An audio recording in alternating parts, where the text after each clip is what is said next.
जब हम निवेश या इन्वेस्टिंग की बात करते हैं तो दिमाग में क्या आता है? अक्सर वॉल स्ट्रीट की चकाचौंध, जहां कोई जीनियस पलक झपकते ही करोड़ों बना लेता है।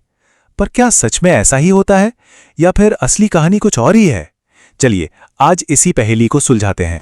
नोबेल पुरस्कार विजेता पॉल सैमुएल्सन की ये बात हमें एक बिल्कुल अलग ही तस्वीर दिखाती है। जो लोग निवेश में रोमांच और एक्साइटमेंट ढूंढते हैं, उन्हें ये सुनकर शायद थोड़ी निराशा हो, लेकिन सच तो यह है कि सफल निवेश अक्सर काफी बोरिंग होता है। और हमारी कहानी ठीक यहीं से शुरू होती है।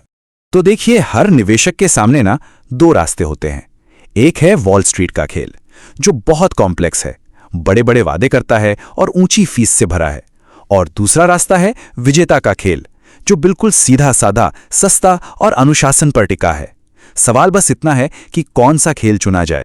तो सबसे पहले ये समझते हैं कि आखिर इस मुश्किल रास्ते में ऐसा क्या है जो लोगों को अपनी तरफ इतना खींचता है।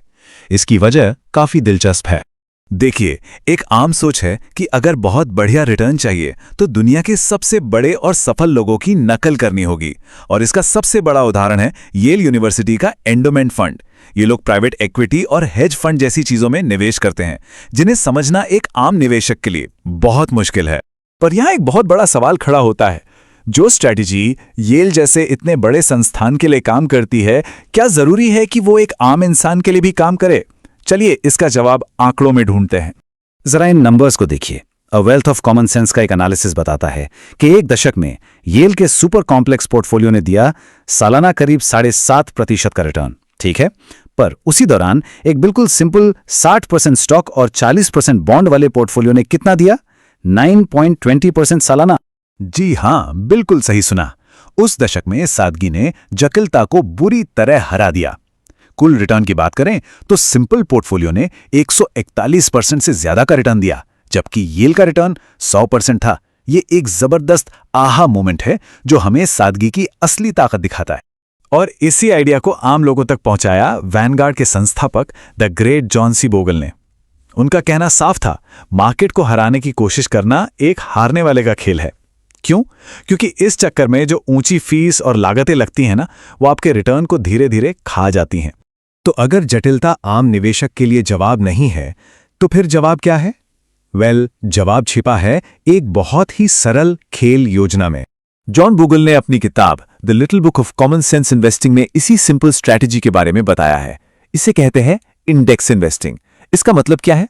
सोचिए, एक एक कंपनी चुनने की सिरदर्दी लेने के बजाय आप सीधे सीधे पूरे बाजार का ही एक छोटा सा हिस्सा खरीद लेते हैं। बस ये आसान है, सस्ता है और जैसा कि हमने देखा, कमाल का असरदार भी है। और इस बात का सबसे बड़ा सबूत कहां से आता है पता है? खुद येल के chief investment officer David Swenson से। मतलब सोचिए, जिस आदमी ने दुनिया का सबसे कॉम्प्लेक्स फंड मैनेज किया, वही आम लोगों को इसके ठीक उलट सलाह दे रहा है, यानी कि सिंपल कम लागत वाले इंडेक्स फंड में निवेश करने की। मार्क डो का ये कोट पूरी कहानी को एक लाइन में समझा देता है। वॉल स्ट्रीट जटिलता इसलिए बेचता है क्योंकि उससे पैसा बनता है, ज्यादा फीस मिलती है। लेकिन जब किसी के अपने पैसे को मैनेज करने की बात आती है ना, तो सादगी ही सबसे अच्छी होती है। ठीक है, तो मान लेते हैं कि हमने सही सरल रणनीति चुन ली, सब सेट है। लेकिन खेल अभी खत्म नहीं हुआ।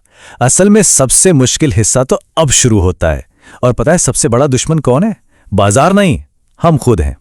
रिचर्ड ओल्डफील्ड की किताब का टाइटल है सिंपल बट नॉट इजी, और ये लाइन निवेश को बिल्कुल ठीक से बयां करती है। स्ट्रैटेजी सिंपल हो सकती है, लेकिन उस पर टिके रहना आसान नहीं है, क्योंकि असली लड़ाई दिमाग की नहीं, भावनाओं की है, अपने ही अंदर। मॉर्गन हाउसल इसे अपनी किताब द साइकोलॉजी ऑफ मनी में बहुत खूबसूरती से समझाते हैं। सोचकर देखिए, हम सब ने दुनिया का कितना छोटा सा हिस्सा देखा है ना? लेकिन हमें लगता है कि पूरी दुनिया वैसे ही चलती है जैसा हमने देखा है। और इसी गलतफहमी के कारण हम पैसे को लेकर गलत फैसले ले बैठते हैं। तो सबसे जरूरी सबक क्या है? लक्ष्य ये नहीं है कि सबसे ज्यादा रिटर्न कमाए जाएं, बिल्कुल नहीं। लक्ष्य ये है कि बाजार में लंबे से लंबे समय तक टिके रहा जाए। कंसिस्टेंसी ही सब कुछ है। जबरदस्त रिटर्न के पीछे भागने से बेहतर है आराम से धीरे धीरे लगातार आगे बढ़ना। और हां, एक बात याद रखने वाली है, गलतियां सबसे होती हैं। निवेश में गलती करना नॉर्मल है, कोई भी परफेक्ट नहीं होता। सफल निवेशक वो नहीं होता जो कभी गलती नहीं करता। सफल निवेशक वो होता है जो बस थोड़ी कम बड़ी गलतियां करता है और थोड़े ज्यादा सही फैसले लेता है, बस इतना ही। तो आखिर वो कौन सी आम गलतियां हैं जो लोग बार बार करते हैं, खासकर जब बाजार में तूफान आया हो? मॉर्गन स्टैनली के मुताबिक ये हैं वो 5 सबसे आम गलतियां। पहला, बाजार गिरते ही घबराकर सब कुछ बेच देना। दूसरा, डर के मारे कैश में बैठे रहना और फिर बाजार को मिस कर देना। तीसरा, ओवर कॉन्फिडेंस में बाजार को टाइम करने की कोशिश करना। चौथा, नुकसान वाले शेयरों को पकड़े रहना और फायदे वाले जल्दी बेच देना। और पांचवां, अपने पोर्टफोलियो को रीबैलेंस करना भूल जाना। देखा जाए तो ये सारी की सारी गलतियां भावनाओं से जुड़ी हैं।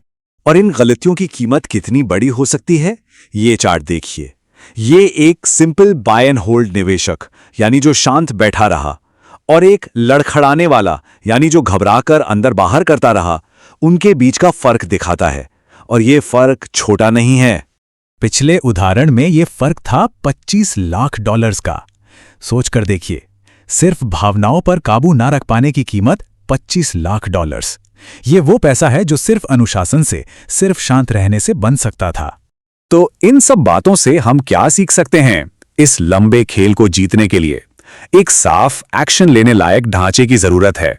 सबसे पहले एक फाइनेंशियल प्लान होना चाहिए, एक ध्रुव तारे की तरह। दूसरा, उन चीजों पर ध्यान दें जो कंट्रोल में हैं, जैसे कि बचत दर, रिटर्न पर नहीं। तीसरी बात, स्ट्रैटेजी को सिंपल रखें और लागत को कम। चौथी, बाजार के शोर शराबे से दूर रहें, प्लान पर टिके रहें। और सबसे जरूरी, याद रखें कि निवेश में इंटेलिजेंस से ज्यादा जरूरी है अच्छा व्यवहार। यही असली सुपर पावर है। और आखिर में एक सवाल जो हर किसी को खुद से पूछना चाहिए, ये खेल जीतने के लिए खेला जा रहा है या सिर्फ मनोरंजन के लिए? क्या निवेश फाइनेंशियल लक्ष्यों तक पहुंचने का एक जरिया है या फिर बाजार के उतार चढ़ाव की एक रोमांचक सवारी? इस सवाल का जवाब ही आगे का पूरा सफर तय करेगा।